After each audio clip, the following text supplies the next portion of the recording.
Wildfires, a phenomenon as old as terrestrial life itself, have long been an integral part of Earth's ecosystems. These blazes, often perceived as destructive forces, play a vital role in shaping landscapes, influencing biodiversity, and maintaining the health of numerous plant and animal communities. From the sprawling savannas of Africa to the boreal forests of North America, fire has shaped the evolutionary trajectory of countless species.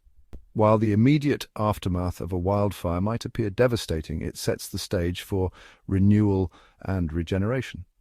For millennia, the relationship between fire and nature remained largely balanced. Natural ignitions, primarily sparked by lightning strikes, ignited fires that played their part in the ecological cycle. These fires, often characterized by low intensity and patchy burns, helped clear out dead vegetation, created open spaces for new growth, and returned nutrients to the soil. The resulting mosaic of burned and unburned areas provided a diversity of habitats, fostering biodiversity and ecological resilience. However, this ancient equilibrium has been disrupted in recent centuries. The arrival of European colonizers in many parts of the world marked a turning point in the relationship between humans and fire. Colonization brought with it new land management practices, a fear of fire's destructive potential, and a drive to suppress wildfires whenever and wherever they occurred. This shift in perspective, coupled with the escalating impacts of climate change, has led to a dramatic increase in the frequency, intensity, and scale of wildfires, transforming them from agents of renewal into forces of unprecedented destruction. To truly understand the impact of wildfires, we must move beyond the immediate devastation and appreciate their profound ecological significance. Far from being purely destructive events, wildfires are essential for the health and vitality of many ecosystems worldwide. They act as agents of change, clearing out old growth, creating space for new life, and resetting ecological clocks. One of the most critical roles of fire is in nutrient cycling. Wildfires burn through accumulated deadwood and leaf litter, releasing nutrients locked within these organic materials back into the soil. This influx of nutrients, particularly nitrogen and phosphorus, acts as a natural fertilizer, enriching the soil and promoting the growth of new vegetation. In many ecosystems, fire-dependent plant species rely on these periodic nutrient pulses for their survival and reproduction. Moreover, wildfires create a mosaic of habitats within ecosystems. The varying intensities of burns result in a patchwork of burned and unburned areas, each providing unique conditions that support a diverse array of plant and animal life. Some species thrive in the open, sunlit conditions created by fire, while others depend on the shelter and resources found in unburned patches. This heterogeneity of habitats contributes to overall biodiversity and ecosystem resilience. Furthermore, wildfires play a crucial role in controlling the spread of insects and diseases. By burning through dense vegetation and killing off infected trees, they act as a natural sanitation measure, preventing the widespread outbreak of pests and pathogens. This is particularly important in forests, where dense canopies and accumulated debris can create ideal conditions for disease proliferation. For millennia, indigenous communities around the world have recognized the vital role of fire in maintaining the health and productivity of their lands. Through careful observation and generations of accumulated knowledge, they developed sophisticated fire management practices that harness the power of fire for their benefit, shaping landscapes and ensuring the sustainability of their resource base. Unlike the fire suppression policies that would later dominate, indigenous fire stewardship emphasized controlled burns, strategically setting small, low-intensity fires to achieve specific ecological objectives. These controlled burns served a multitude of purposes, from clearing land for agriculture and promoting the growth of desirable plants to managing wildlife populations and reducing the risk of catastrophic wildfires. For instance, in the richly biodiverse ecosystems of California, Native American tribes used fire extensively to manage oak woodlands, encourage the growth of basketry materials, and create favorable conditions for hunting and gathering. These regular, low-intensity burns help prevent the buildup of flammable underbrush, reducing the risk of large, uncontrollable wildfires.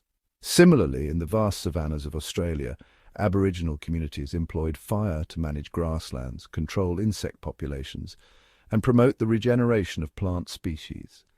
Their deep understanding of fire behavior and its ecological impacts allowed them to maintain a healthy balance between fire and the landscape for countless generations. The arrival of European colonizers in many parts of the world marked a profound shift in the relationship between humans and fire. With their arrival came new ideologies, land management practices, and a deep-seated fear of fire's destructive potential. This fear, coupled with a lack of understanding of the ecological role of fire, laid the groundwork for a policy of fire suppression that would have far-reaching consequences. European settlers, accustomed to landscapes where fire was less prevalent or more tightly controlled, often viewed wildfires as threats to be extinguished rather than natural processes to be managed. This perspective was reinforced by the devastating impacts of wildfires on human settlements and infrastructure, fueling a desire to suppress fires at all costs. The invention of mechanized firefighting equipment in the late 19th and early 20th centuries further emboldened this suppression approach. Armed with new technologies like fire hoses, pumps, and eventually airplanes, firefighters were increasingly able to extinguish wildfires quickly and efficiently, reinforcing the belief that fire could be controlled and eliminated from the landscape. This shift towards fire suppression was also driven by economic interests. Logging companies, eager to protect their timber resources, lobbied for policies that prioritized fire suppression, viewing wildfires as a threat to their profits. This economic pressure, combined with the prevailing fear of fire, led to the widespread adoption of fire suppression policies across the globe. Section 5. The Great Inferno, the 1910 Fire and its Legacy. The year 1910 witnessed one of the most catastrophic wildfire events in North American history, the Great Fire, also known as the Big Blow-Up or the Big Burn. This inferno, fueled by drought, high winds, and an abundance of flammable materials, tore through over 3 million acres of forest land across the northwestern United States, leaving a trail of devastation in its wake. The 1910 fire had a profound and lasting impact on wildfire management policies in the United States and beyond. The sheer scale of the destruction, the loss of human life, and the economic devastation it caused solidified the public perception of wildfires as dangerous and uncontrollable forces that needed to be suppressed at all costs. The immediate response to the 1910 fire was a massive mobilization of resources to combat future blazes. The U.S. Forest Service, established just a few years prior, received a significant budget increase and expanded its firefighting capabilities, prioritizing fire suppression as its primary mission. This focus on suppression became the dominant paradigm in wildfire management for much of the 20th century. The 1910 fire also led to the development of new firefighting techniques and technologies. The use of bulldozers to create fire breaks, the deployment of large numbers of firefighters, and the reliance on aerial firefighting all became standard practices in the aftermath of the fire. These innovations, while effective in suppressing many fires, further reinforced the belief that fire could be controlled and eliminated from the landscape.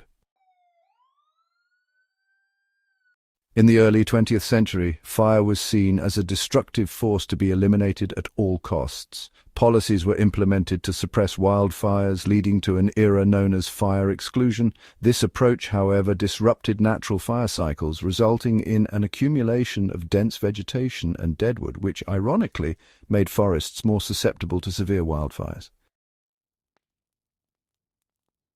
Today, wildfire management has evolved significantly.